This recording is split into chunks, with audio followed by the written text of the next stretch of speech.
Before we get to the airport, before we get to the fence, the running, the phone calls, we have to go back to the beginning. Because the beginning looks like nothing. The beginning looks like every other summer.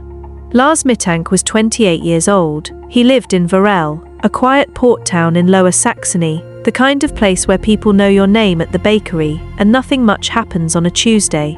By all accounts, he was unremarkable, and that is meant as a straightforward fact, not a criticism. He worked, he trained, he played football. He had a group of friends he'd known for years, the kind of friendships built on shared seasons, same training ground, same post-match routine. His mother, Renate Mittank, would later describe him as healthy, stable, and completely normal. No history of mental illness, no history of substance abuse, no reason, on paper, for anything unusual to happen. That is the baseline, keep it in mind. In the summer of 2014, Lars and a group of friends decided to take a holiday together. They chose Varna, specifically the Golden Sands Resort, on Bulgaria's Black Sea coast. At the time, it was one of the most popular budget destinations in Europe for young Germans. Flights were cheap, beer was cheaper, the beach was there. This was, by most accounts, Lars Mittank's first trip outside of Germany. He was 28 years old, and he had not travelled internationally before. That detail will become relevant. The group arrived in Varna without incident. They checked in, they found the beach, they did what people do on a football holiday. They drank, they stayed up late. They watched football in bars with strangers who also cared about football. For the first several days, by all available accounts, nothing was wrong. The friends. We know there were several of them. Their names have been withheld in most public reporting at the request of the families, and we will respect that here. What we do know, they had travelled together before. This was not a group of strangers sharing a transfer bus. These were long-standing friendships, cemented over years of playing football together in Varna. And here is the first thing worth noting carefully. When investigators later spoke to the friends about what happened in Bulgaria, their accounts did not always match. Not dramatically, not in ways that suggested deception, but in the specific, frustrating way that eyewitness accounts of chaotic events rarely agree on the details that turn out to matter most. We will come back to that. It's worth understanding what a football holiday was, in that context, at that time. It wasn't primarily about football. It was about the permission football gave a group of men to be somewhere together, to occupy the same space with the same energy, united by something they all cared about. The actual football was almost beside the point. The bars stayed open late, the drinks were inexpensive, the crowds were young and international. For several days, Lars and his friends moved through that world without incident. He was not reported to be anxious. He was not reported to be behaving strangely. He was, by all accounts, simply on holiday. Sometime during the final days of the trip, the exact date is not publicly confirmed, Lars Mittank got into a fight. Or rather, Lars Mittank was involved in an altercation. The distinction matters, because what actually happened depends entirely on who you ask. The core facts are these. A confrontation occurred at a bar near the resort. It involved Lars and a group of other men, reportedly over a disagreement about football, specifically over a football match. The kind of argument that happens 100 times a night in resort bars across Europe and almost always ends with nothing. This one did not end with nothing. Lars was struck. Specifically, and this is the detail that matters, he sustained an injury to his ear. The nature of the injury was serious enough that he was examined by a doctor. The diagnosis, a perforated eardrum or damage to the ear canal consistent with a blunt impact. As a result of that injury, Lars Mittank received a medical instruction he was not to fly. Not yet. Not until the ear had been assessed and confirmed safe for the pressure change of air travel. His friends flew home without him. This was agreed to be practical, the sensible, temporary solution. Lars would stay behind a few more days, see a doctor, get cleared, and fly home. A minor inconvenience, nothing more. But here is what the friends left behind when they boarded that plane. A man who, within hours, would be calling his mother in whispers from inside a hotel room, telling her that men were following him. A man who, within days, would refuse to fill a prescription a doctor gave him. A man who, within days of that, would be captured on CCTV, doing things that no one who knew him could adequately explain. The ear injury, the friends gone, the prescription never filled.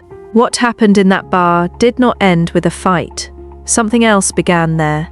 And the question that has never been answered, not by investigators, not by his family, not by anyone, is whether what happened next was a reaction to physical injury or to something else entirely. Hotel Color, that's the name. Hotel Color, Varna, Bulgaria. Not a grand hotel, not a resort, a mid-range accommodation, the kind you book when the plan changes at the last minute and the airport hotels are full and you just need somewhere to put your bag. Lars Mittank checked in on his own. His friends had gone, their flight had taken off. He had a hotel room, a medical instruction, and a few days to wait. That should have been the end of the story. We don't know exactly what Lars did in the first hours after checking in alone. We know he had his phone. We know he had the name of a local doctor, someone who could assess the ear injury and confirm when he was safe to fly. We know he was in contact with his mother, Renate, in the initial period.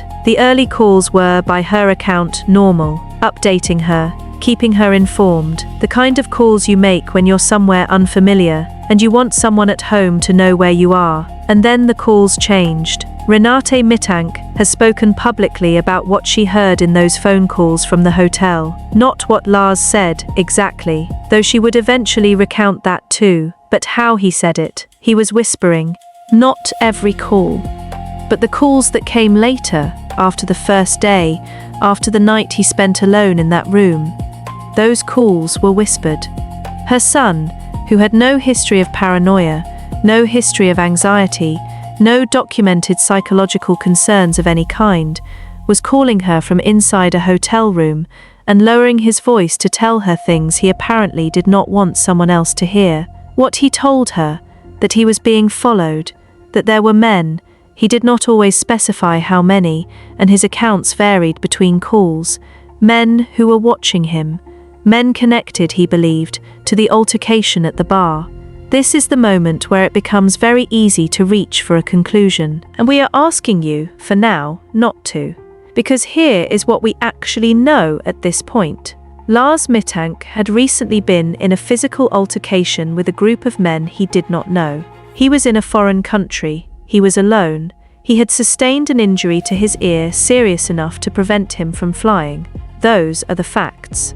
What came next is where the interpretations begin to diverge. Lars went to see a doctor. This is confirmed. He attended a local medical appointment in Varna in the days following his friend's departure. The doctor examined the ear. The injury was assessed, and the doctor prescribed something.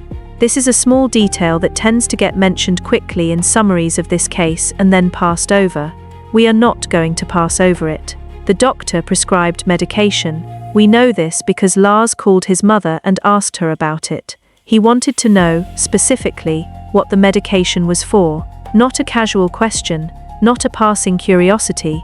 He called his mother and he asked her to look up what the drug did, what it was used to treat, what the side effects were. Think about what that tells us. A person who receives a prescription from a doctor for a straightforward physical injury does not typically call home to ask what the medication is for. You accept it, you fill it, you take it. That is the ordinary sequence. Lars Mittank disrupted that sequence. He wanted to understand what had been given to him before he agreed to take it. He was not asking, will this help my ear? He was asking something closer to, what would this do to me? Hotel Color had security cameras. The cameras show Lars moving through the hotel. Corridors, stairwells, the small public spaces that hotels have between the lobby and the rooms. He moves differently than he did, presumably, before. In the footage, he checks behind him repeatedly. He stops in corridors and waits. He moves as though the act of moving from one point to another requires planning, requires knowing whether the route is safe. This is not the behavior of a man who bumped his ear in a bar fight and is waiting for medical clearance to fly home. It is the behavior of a man who believes he is in danger inside the building he's sleeping in. Whether that belief was accurate, whether there was genuinely something to be afraid of, or whether the fear itself was the symptom, not the cause, that is the question the footage cannot answer. The camera records behavior. It cannot record the reason for it. On the night of the 11th of July, 2014, Lars Mittank left his room. This was not morning. This was not a trip to reception or a walk to find water. The timeline places his movement through the hotel in the hours when most of the building was asleep.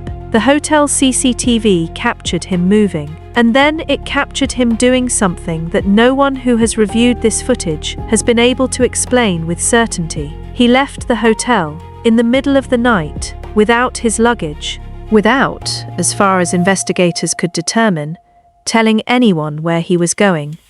His room was left behind. His belongings were left behind. He simply was not there anymore. We don't know if he slept that night. We don't know if he heard something. We don't know if he saw something in the corridor, through the window, in the particular way that paranoia can make the ordinary terrifying.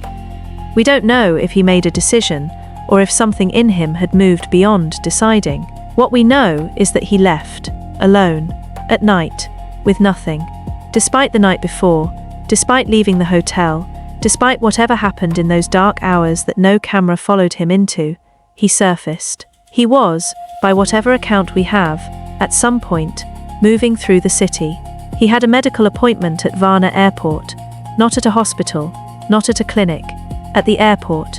The specific purpose, a medical clearance assessment, the confirmation that his ear had healed sufficiently, or was healing sufficiently, for him to be approved for air travel. The appointment that would, if everything went normally, be the last thing standing between Lars Mittank and a flight home to Germany. He was going to the airport. He was going to see a doctor. He was going to get cleared. He was going home. That was the plan. We want to be precise about something before we go inside.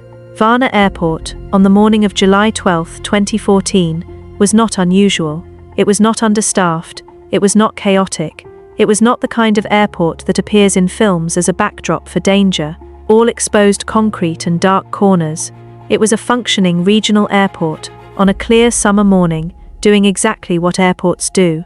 This matters, because when we describe what happens inside this building, and we are going to describe it carefully, in the order that it happened, we don't want you to fill in a backdrop that wasn't there. The airport was normal. What happened inside it was not. The Varna Airport Medical Center exists primarily to serve aviation personnel, pilots, crew, airport staff, and to process documentation for passengers with specific medical requirements. Lars Mittank had been directed here as part of the process of obtaining his flight clearance. His ear needed to be formally assessed. A certificate needed to be issued. Without it, he could not board a plane home. The doctor on duty that morning was Dr. Kosta Kostov, a qualified aviation medical examiner, a man whose professional function, on any given working day, is to assess whether a person is fit to fly. He has given accounts of what happened during Lars Mittank's appointment. Those accounts are the primary source for what we know of this visit. Lars arrived for the appointment. By Dr. Kostov's account, he appeared, initially, within the normal range of what a patient in his situation might look like. Tired, perhaps, a little strained, a man who had not had an easy few days, but present, responsive, able to communicate. Dr. Kostov examined the ear, and here is the first piece of information this section of the story needs to put in front of you clearly, because it changes the shape of what follows. The examination suggested that Lars Mittank was, at this point, medically clear to fly. The ear injury, the injury that had kept him in Bulgaria, separated him from his friends, put him alone in a hotel room for days, had healed sufficiently. He could go home. He had come to the airport to get permission to go home, and the doctor was going to give it to him. During the appointment, while Lars was in the examination room with Dr. Kostov, a man entered the office, not a patient, not medical staff, a construction worker. Varna Airport.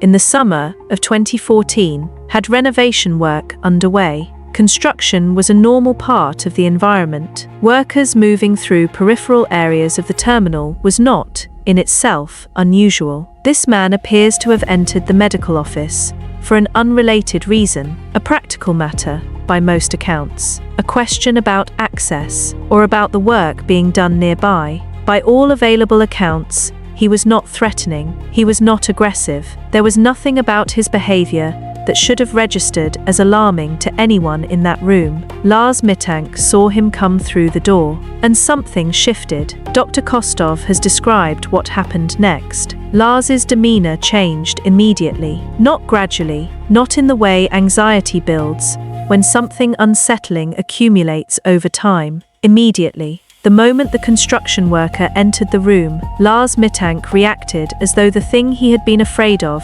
had just walked through the door. What Lars Mittank said next has been reported in multiple accounts drawn from Dr. Kostov's testimony. We are going to say it plainly, without narration around it, because there is no narration that adds to it. He said, "I don't want to die here." He said that to a doctor in an airport medical center on a morning when the doctor had just told him he was well enough to go home. "I don't want to die here." Dr. Kostov's account suggests he was alarmed by what he was witnessing. Not alarmed in the way you are alarmed by a patient with a physical emergency, but alarmed in a different register entirely. The alarm of someone who recognizes that what is happening in front of them is outside the normal frame, outside the frame of the ear injury, outside the frame of a man who is tired and stressed and has had a difficult few days. What Lars Mittank was experiencing in that room, fear that was absolute, fear that was present tense, fear that a construction worker entering a doorway could ignite into those 5 words. That was not the presentation of a man with a perforated eardrum, and Dr. Kostov knew it. Lars Mittank left the medical center. We do not know precisely what was said in the final moments of that appointment. We do not know whether Dr. Kostov attempted to stop him, to speak to him, to ask him to wait. What we know is that Lars left, and then he ran.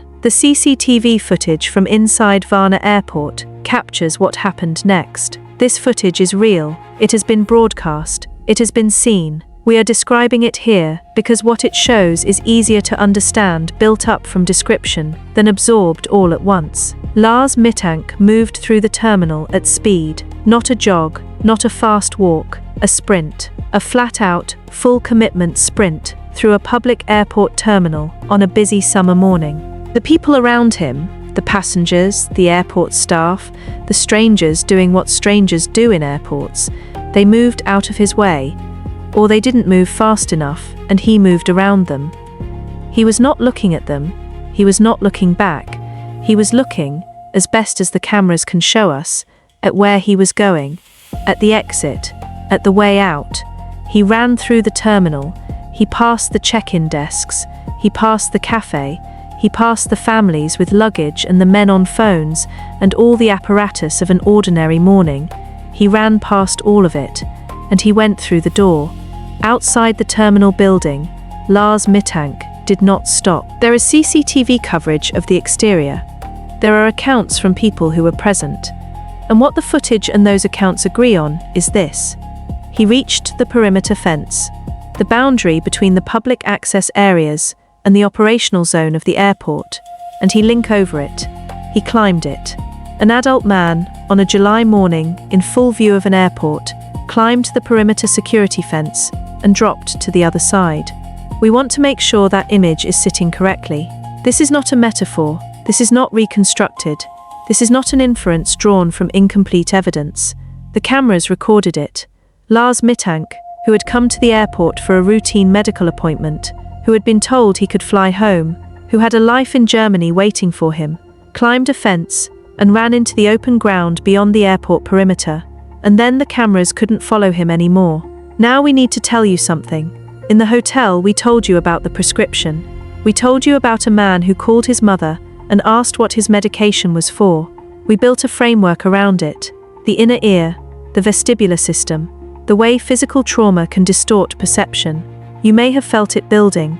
The idea that this was a medical event, that a damaged ear, or the drugs prescribed for it, had produced something in Lars Mittank's brain that looked like paranoia, but was actually chemistry, a tragedy with a mechanism, an explanation that made the chaos make sense. Lars Mittank never filled the prescription the doctor gave him in Varna, the medication he called his mother about, the drugs he wanted to understand before he took them.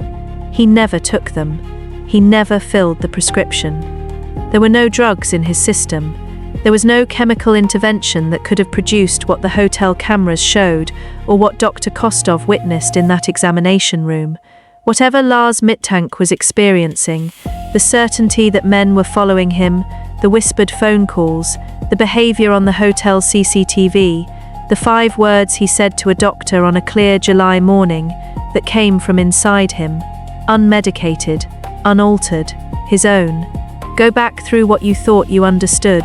The prescription theory was built on the assumption that something external had been introduced, that a drug, or a drug's absence, was the variable that explained the change in him. Remove that variable.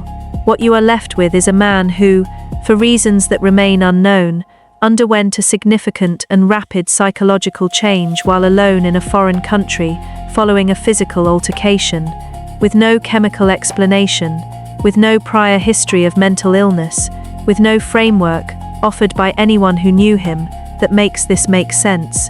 The bar fight happened, the ear injury was real, the friends left, the prescription was written and never filled, the hotel cameras recorded what they recorded, Dr. Kostov heard what he heard, the fence was climbed. All of that is true, and none of it, assembled in sequence, explains why. The last confirmed sighting of Lars Mittank is him going over that fence, not beyond it, over it. The cameras held him until they couldn't.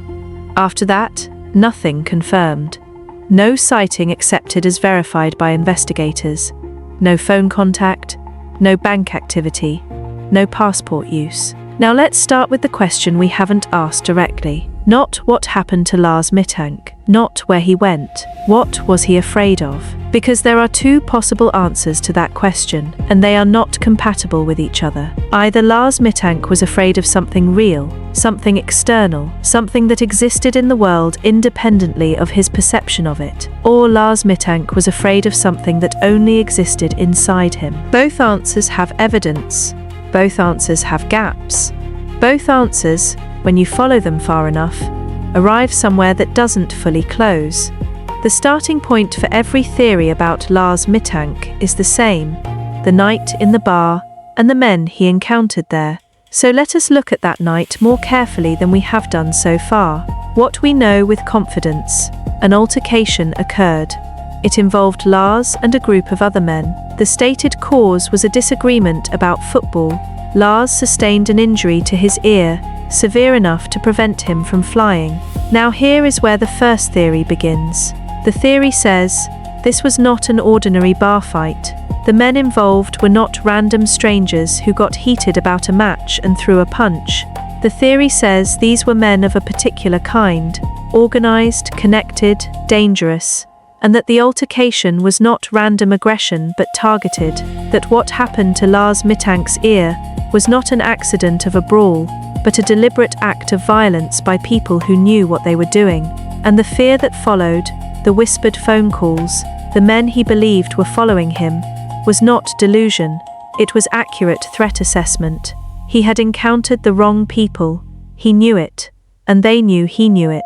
This theory is not without logic. Bulgaria in 2014 had documented problems with organized criminal networks operating in and around tourist resort areas. This is not a slur, it is a recorded fact acknowledged by Bulgarian authorities themselves. The Black Sea coastal resorts, particularly during the summer tourist season, were known environments for criminal activity targeting foreign visitors. If Lars had encountered men connected to those networks, even accidentally, even through a bar argument that started as nothing, the fear he described to his mother might have been completely rational. The men in the hotel corridor might have been there. The surveillance he believed he was under might have been real. And then the theory meets the fence. If Lars Mittank was afraid of organized criminals who were watching him, tracking him, waiting for the moment to act. Why did he run from a construction worker in a doctor's office? A construction worker who by every account was doing nothing threatening. Why did he say, "I don't want to die here," in an airport medical center, one of the most surveilled, staffed, publicly visible spaces you could choose to be afraid in? If the threat was external and organized, the airport was the safest place in Varna. The criminal threat theory explains the hotel behavior and doesn't explain the airport behavior. You cannot hold both comfortably. Something is missing from this theory. Something that should be there isn't. A variation of the first theory, closely related but distinct enough to treat separately. This theory does not require organized crime. It does not require networks or professional threat. It requires only this. The men from the bar fight were angry. They knew where Lars was staying, and they came to the hotel. This is not implausible. Resort areas are small ecosystems. A group of men who fought with a tourist and wanted to continue that conversation could, without significant effort, find out where that tourist was staying. Hotels in Golden Sands are clustered. Staff talk. The resort's geography is not large. Lars had been separated from his friends. He was a lone foreign man in a known location. If someone wanted to find him, they could find him. Under this theory, the whispered phone calls make sense. The checking of corridors makes sense.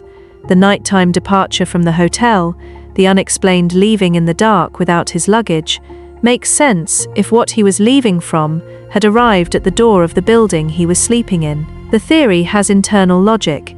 It holds together in the hotel, and then it meets the same problem as the first. An airport on a busy summer morning is one of the most heavily monitored environments available to the general public. Cameras everywhere, staff everywhere, a police presence as standard. If the men from the bar had followed Lars Mittank all the way to Varna Airport, if they were present in that terminal, watching him go into the medical center, then the airport is where you call for help. The airport is where you walk to the nearest uniform and say, "These men have been following me." Lars Mittank did not do that. He ran from a construction worker who entered a room. He said 5 words to a doctor and then sprinted through the terminal alone. He climbed a fence and ran into open ground, away from the cameras, away from the staff, away from every form of help the airport contained. If the threat was human and present in that building, he ran directly away from safety and toward isolation. That is not the behavior of someone responding to a real, identified threat. Or, and this is the version of the theory that refuses to die, he had reason to believe that no one in that airport could be trusted. We cannot rule that version out. We also cannot confirm it. The third theory brings us back to the physical. The injury to Lars Mittank's ear was serious enough to ground him. A doctor, a qualified medical professional, assessed that injury and determined Lars should not fly until it healed. That is a significant injury. The vestibular system regulates not just balance and spatial orientation, it is deeply integrated with the systems that process anxiety and threat. The amygdala, the part of the brain responsible for the fear response, receives direct input from the vestibular nerve. In documented clinical cases, significant inner ear trauma has been associated with the onset of acute anxiety, hypervigilance, and in extreme cases, paranoid ideation. Not because the person is mentally ill, because the hardware that tells the brain whether the world is safe has been physically damaged. Under this theory, the bar fight damaged Lars Mittank's ear. The damaged ear disrupted the vestibular system. The disrupted vestibular system sent incorrect threat signals to the amygdala. His brain, receiving constant, inaccurate data telling it that danger was present, produced the behavior of a man who genuinely, physiologically, could not feel safe. The whispering, the corridor checking, the nighttime flight from the hotel, the construction worker, the 5 words, the fence, all of it, under this theory, is the output of a brain running a threat detection program on corrupted data. This theory is the most clinically grounded of everything we have considered. It requires no criminals, no conspiracy, no prior history of mental illness. It requires only a punch to the ear and a nervous system that responded to that damage in a medically documented way. And it almost works, right up until the point where it doesn't. Dr. Kostov examined that ear. He is a qualified aviation medical examiner, someone specifically trained to assess the impact of ear and vestibular conditions on a person's neurological state. He examined Lars Mittank's ear on the morning of July 12th and found him medically clear to fly. Doctors who specialize in aviation medicine are specifically trained to spot vestibular conditions that affect cognition. That is part of what they look for. Dr. Kostov cleared him, which means either the vestibular injury was not the cause of what Lars was experiencing, or it was, and Dr. Kostov missed it, or something else was happening that neither the physical injury nor its absence can fully account for. The third theory is the most satisfying theory we have encountered, and it still doesn't close. The fourth theory is the one that people resist most, not because it is implausible. In many ways, it is the most medically straightforward of all the explanations on the table. People resist it because of what it says about certainty, about the solidity of a person, about the idea that someone you know, healthy, stable, completely normal, can change, without warning, without history, without a cause that satisfies the demand for logic. The psychological episode theory does not require the bar fight to be anything more than what it appeared to be. It does not require criminals or conspiracies or corrupted vestibular signals. It requires only this: that Lars Mittank, for reasons that may never be identified, experienced the onset of an acute psychiatric episode in the days following his friend's departure.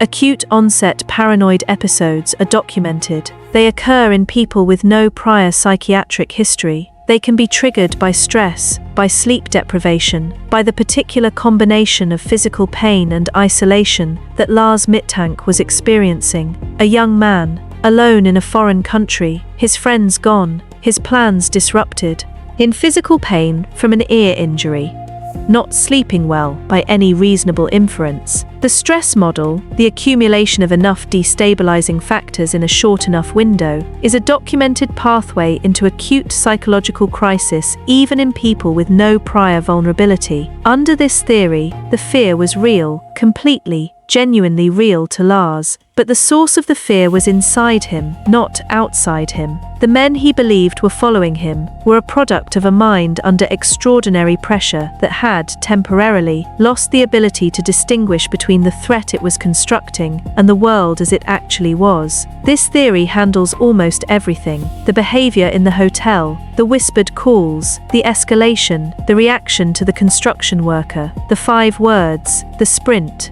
the fence. A person in acute paranoid crisis does not stop at a fence if they believe what is behind them is going to kill them. They go over it. And then the theory meets its own problem. Renate Mittank said he had no history of mental illness. She said it directly, repeatedly, to investigators and to journalists. A mother saying her child had no history of mental illness is not, on its own, clinical evidence. People do not always know. Episodes can be hidden. The first major psychiatric event often arrives without a visible precursor. All of that is medically true. But there is another problem with this theory, that Renate Mittank's testimony cannot answer because it exists in the timeline, not in the person. The onset was too fast. The friends left. Within hours, not days, not weeks, hours, Lars Mittank was whispering into a phone about men who were following him.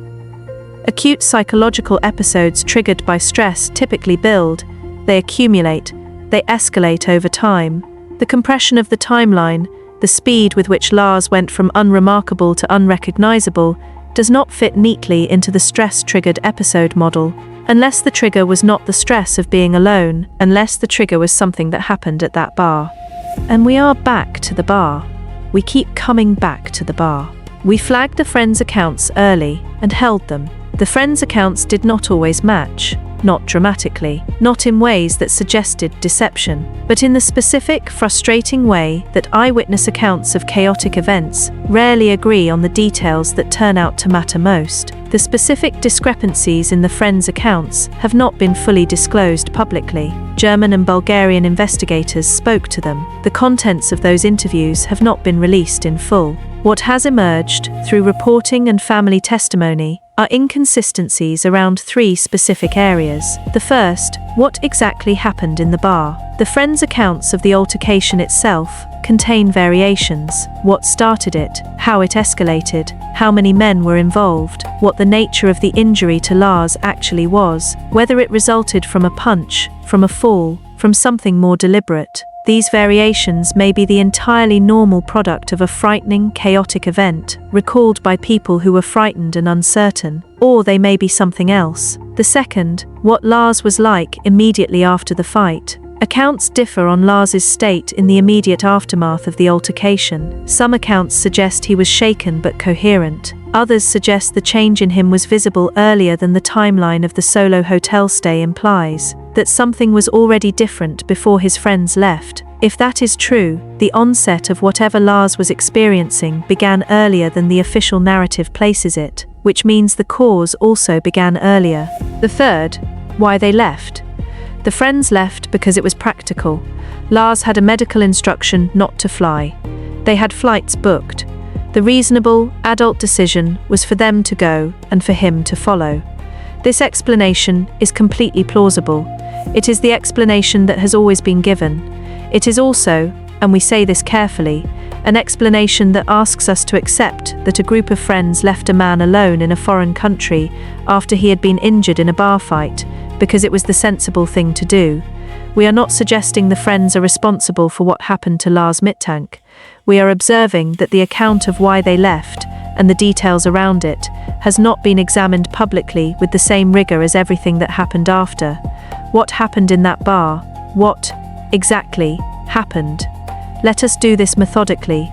The criminal threat theory, organized men, a targeted attack, real surveillance, explains the hotel, does not explain the construction worker, does not explain running away from the safest place in Varna.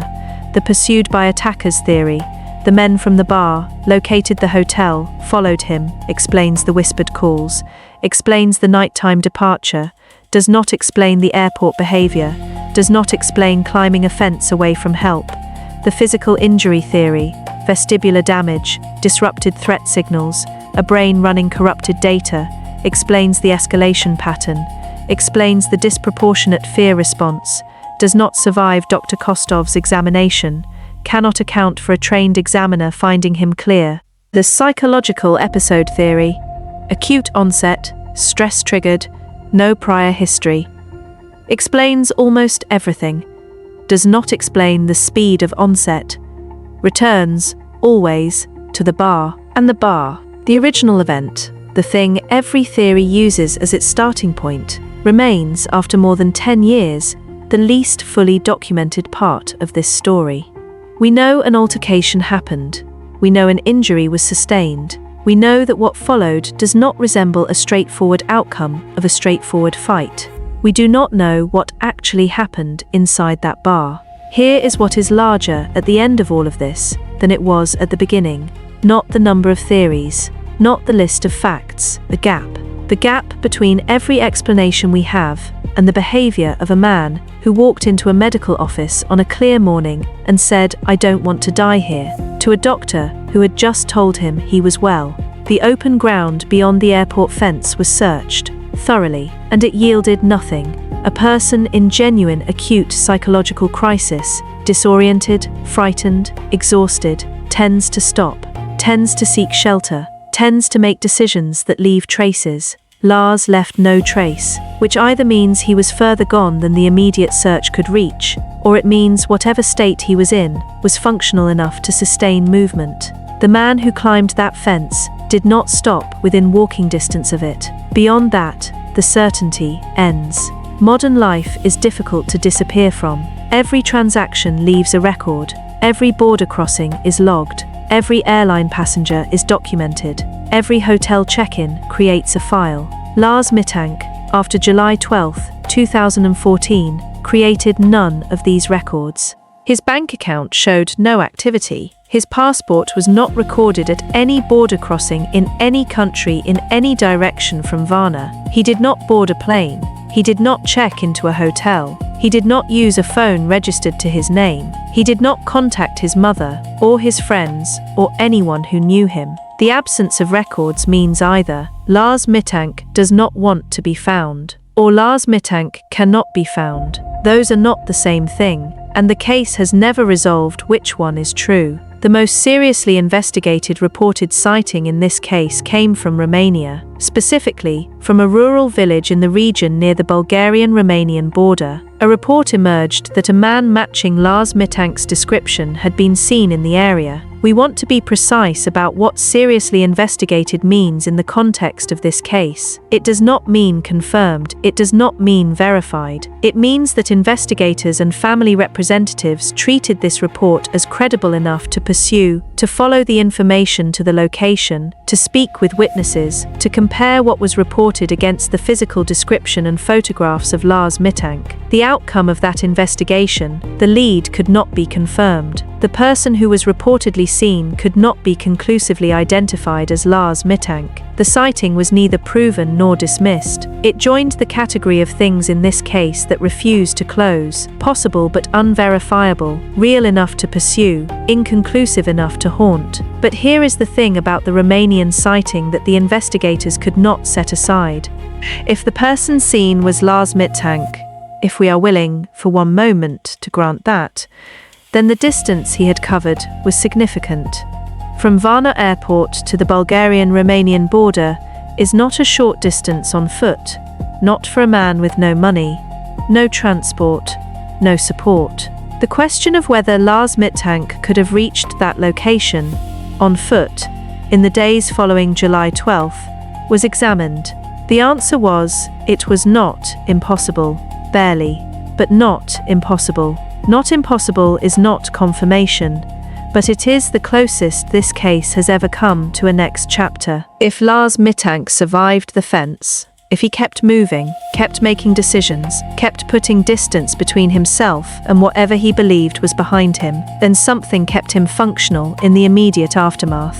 Not normal, not well, but capable of movement, capable of direction, capable of staying alive long enough to be possibly seen, far from where he started. This complicates the simplest version of the psychological episode theory. A person in full acute paranoid break does not typically survive the Bulgarian countryside in July, alone, without resources, long enough to potentially cross an international border. They stop, they collapse, they are found. The fact that Lars was not found near the airport suggests that whatever state he was in had not fully removed his ability to function, disorganized, frightened, running from something that may or may not have been real, but moving, and then, at some point, possibly at the Romanian border, possibly before it, possibly after, not moving anymore, or moving in a direction that no report has followed. In 2015, a year after her son disappeared, Varna Mittank gave an interview. She was asked how she was managing. She said she was managing. She said she checked every report, every claimed sighting, every message from a stranger online who said they had seen him somewhere, in a market, on a bus, outside a building in a city that was not Varna and not Varel. She checked every one. She has continued to check.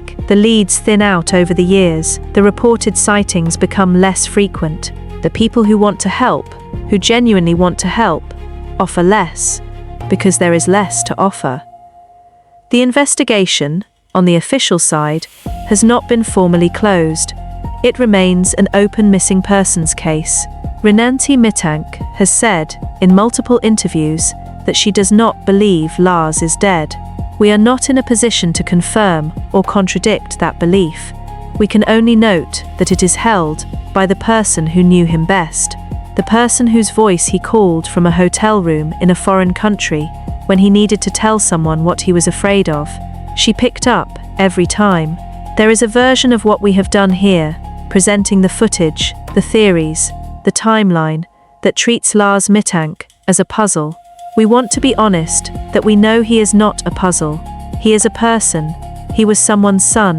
He is possibly, somewhere, still a person, living a life that no one who knew him has been allowed to see, and the not knowing, not the mystery of it, not the intrigue of it, but the daily, ordinary weight of it, belongs to Renate, not to us. Let us be specific about the shape of this mystery, because not all mysteries are the same shape. Some cases are unsolved because the evidence is missing. Some cases are unsolved because the witnesses are gone. Some cases are unsolved because no one with authority has pushed hard enough for long enough. The Lars Mittank case is unsolved for a different reason. The evidence exists. The footage is real. The testimonies are documented. The prescription is on record. Dr. Kostov's account is on record. Renate's account of the phone calls is on record. We have more documented evidence for what happened to Lars Mittank in those final days than most missing person cases ever produce. And none of it answers the question that would make the rest of it make sense. Why did a man with no history of mental illness become, within hours of being left alone, a man who whispered into phones about men who were following him?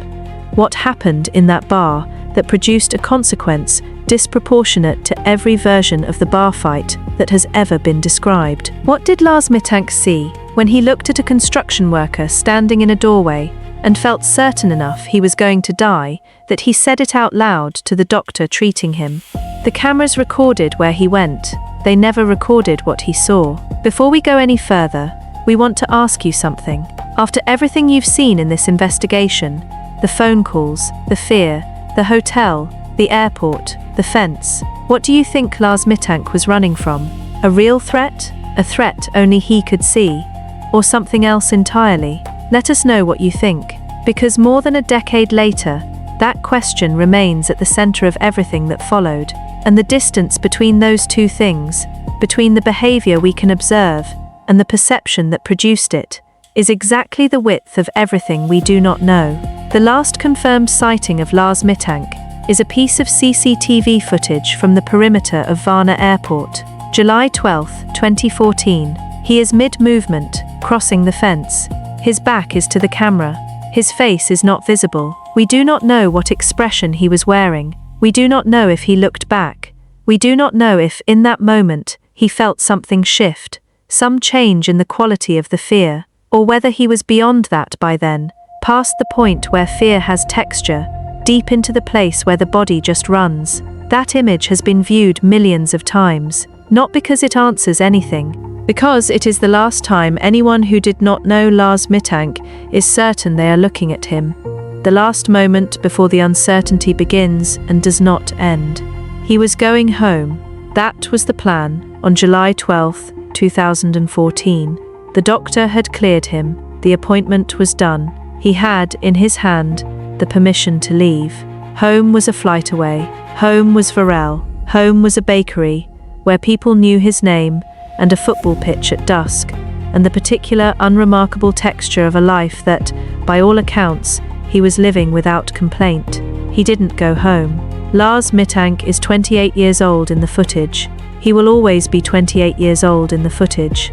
That is the particular cruelty of a case like this, that the last image of a person becomes the permanent image of them. The moment you cannot explain becomes the moment that defines everything before it. Renate Mittank does not believe her son is dead. 10 years on, with no confirmed sighting, no bank activity, no passport use, no contact, she does not believe he is dead.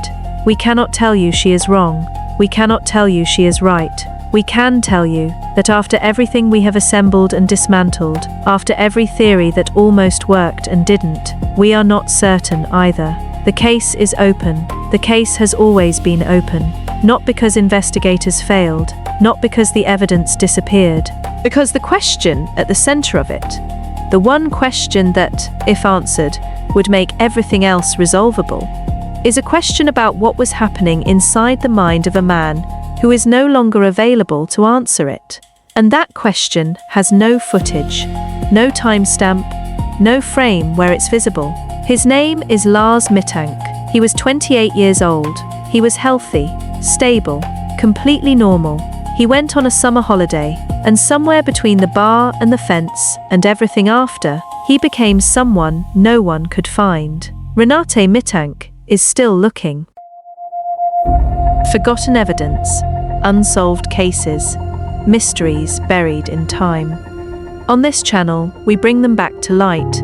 Stories the world stopped talking about, but should never have forgotten. If you're into real unsolved mysteries, disturbing true crime, and hidden evidence that changes everything, you might want to stay here, because once these cases drop, nothing looks the same again. Subscribe and turn on notifications so you don't miss the next case when it breaks.